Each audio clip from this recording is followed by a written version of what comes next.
Welcome to the Please Suck Less podcast, a podcast where I voice my opinions and views about things that piss me off and how we can make the world suck just a little bit less.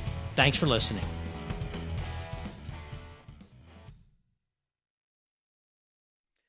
So, as usual, things on my mind that I just want to get off my chest.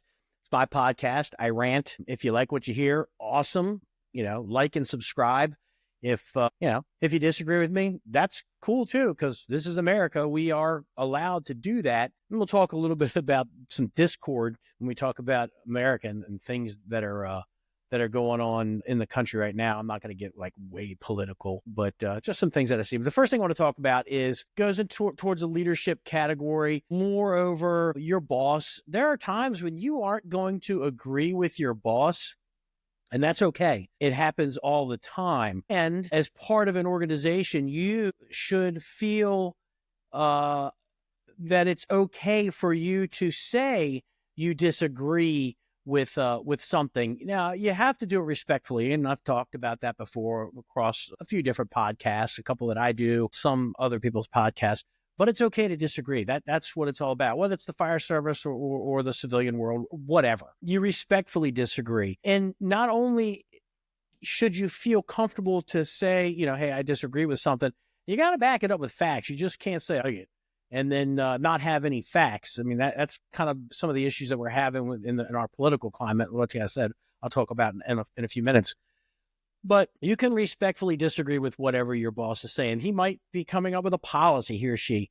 They might, want to move forward with something that they think works. Maybe it worked in another jurisdiction, but you don't see it working, or how they're approaching it isn't going to work. Maybe you have a better workaround. You should be able to bring that up to the boss respectfully and show them your side. So you have to come at them with facts. You can't come out with feelings. Nobody cares about your feelings. We only care about facts. So the biggest issue is that if the boss decides that he's going to shut everybody down, he doesn't want to hear what they have to say, then he's not a boss. I mean, he's really just kind of like a tyrant, or it's my way or the highway type thing.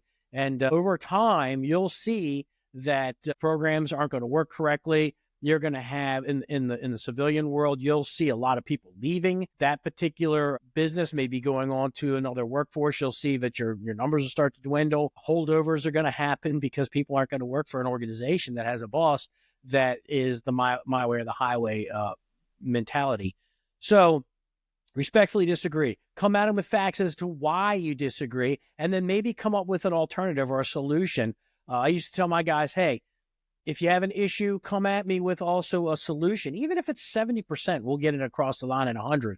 But the last thing that we need in our organizations is the boss to surround himself with a bunch of yes men. That shit just does not work. It ends up grinding the organization to a halt. You got a bunch of brown nosers. All they're trying to look for is to get promoted. You'll see that they'll end up shitting on the people below them just so they can get ahead and agree with everything that the boss says. And if you're a boss, or if you're a chief of an organization, or you're a boss of an organization, a CEO, whatever, and you surround yourself with a bunch of people that think that everything you do is fantastic, the sun rises and sets with everything that you do, you picked a poor team and your company's destined to fail. We see it a lot in volunteer organizations in the fire service, where a lot of chiefs get promoted. Not all, but many chiefs get promoted based on a popularity contest.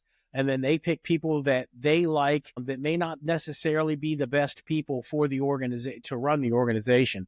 So as a whole, respectfully disagree if you disagree with something. Bring facts to the conversation. And at the end of the day, if the boss still does not want to do it that way, then that's the way it is, and you move forward. And when you leave that meeting, you do your best to make sure that the boss's agenda is followed. True cop-outs or when you say under your breath or behind closed doors, well, this is the way he wants it, not the way I want it. That's a horseshit excuse. And you yourself are a piss poor leader to be throwing everything back on the boss's plate. Do your best to make it work, even if you don't agree with it. But like I said, at the end of the day, for the 10th time, respectfully disagree. Your boss should be open to hear what you have to say. and then go from there. But if you're just a yes man, don't need you in the organization. You got plenty of people that want a brown nose or bootlick or whatever. Move on. We need people that are interested in moving the organization forward, not just their career or not just their next promotion. We need the organization to do well. When the organization does well, everybody does well. Enough beating that dead horse. Second thing I want to talk about, and I try not to get too political. I don't dig into all the stories and the news and all that stuff. Spend my day watching all different types of news to find out different parts.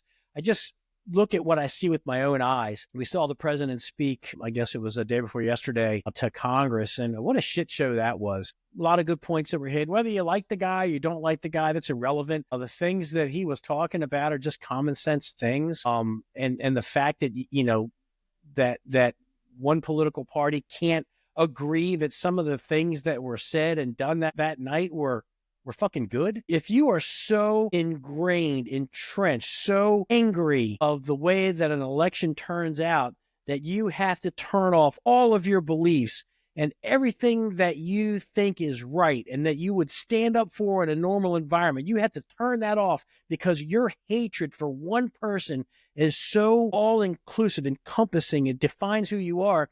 You're a piece of garbage. You shouldn't even be in the political field. We all have to be able to get along. We can agree, like I said earlier, we can agree to disagree, or we can just flat out disagree.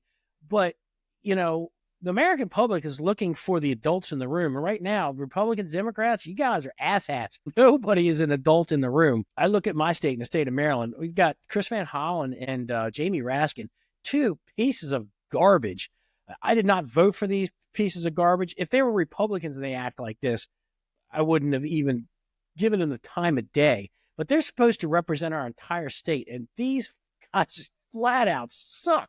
I can tell you right now, and I know I'm getting a little local here, that, both of them were, I believe, are from Montgomery County, and I bet you they probably don't even stick their nose west of Frederick or north of Montgomery County or east of the Bay Bridge. They are so rooted into the horseshit that goes on in the Washington metropolitan area and maybe in the city of Baltimore, and that's all they think about.